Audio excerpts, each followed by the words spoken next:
प्रेम दंड और परम सत्य।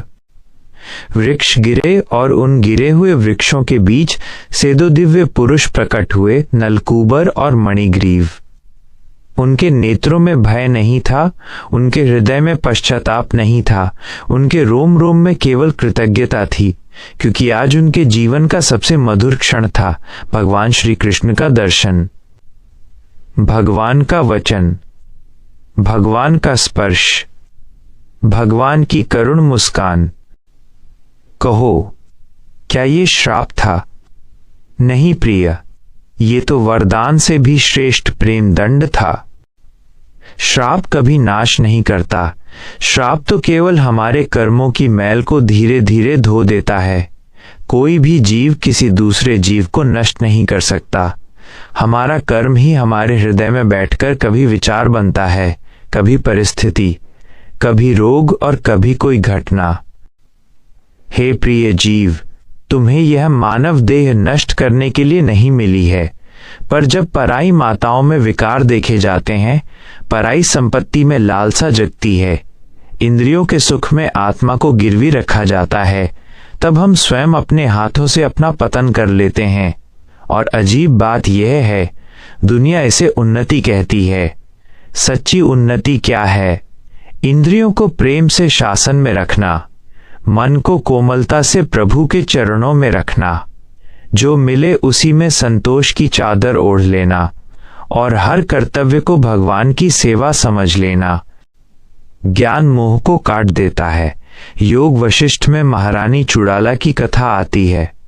जब उनके पति का देहांत हुआ, हृदय विदीर्ण हो गया। उन्होंने आकाश की ओर देखकर अपनी सखी सरस्वती का स्मरण किया और सरस्वती मुस्कुरा दी। सखी, क्या तुम सच में मानती हो कि यह तुम्हारा पहला पति है? फिर एक एक जन्म, एक एक संबंध, एक एक परिवार दिखा दिया गया और अंत में केवल एक सत्य शेष रहा। मोह स्मृति का भ्रम है, ज्ञान आत्मा का प्रेम है।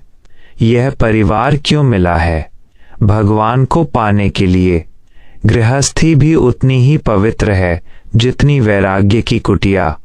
बस शर्त इतनी है, मोह नहीं, सेवा हो। सबसे मधुर रहस्य सुनो, जब अहंता ममता श्री जी की ओर मुड़ जाती है तो वही परम सुख बन जाती है। इसीलिए भगवान श्री कृष्ण गोपियों से कहते हैं, जिन बंधनों को बड़े बड़े योगी नहीं काट पाते, तुमने उन्हें प्रेम से तोड़ दिया। गुरु की वाणी वही एक तलवार है जो मोह की बेड़ियों को काटती है। गुरुदेव के शब्द सूर्य के समान है। अज्ञान का अंधकार अपने आप भाग जाता है। भक्ति को छुपाकर बढ़ाओ, जैसे विभीषण ने किया, जैसे प्रहलाद ने किया। हिरण्यकश्यप कुछ भी न बिगाड़ सका, क्योंकि भक्ति जब ज्वाला बन जाती है तो समुद्र भी उसे बुझा नहीं पाता। अंतिम मधुर पुकार। हे जीव, आज राधा राधा धीरे धीरे बोल लो। कल स्वर भी साथ नहीं देगा। आज मन मान रहा है, कल पछतावा ही शेष रहेगा। चलो वृंदावन मन से चलो, नाम जप में चलो, सेवा में चलो, प्रेम में चलो, और जब प्राण छूटे तो नाम चलता हुआ छूटे। यही जीवन की सबसे रोमांटिक, सबसे पवित्र, सबसे शाश्वत पूर्णता है।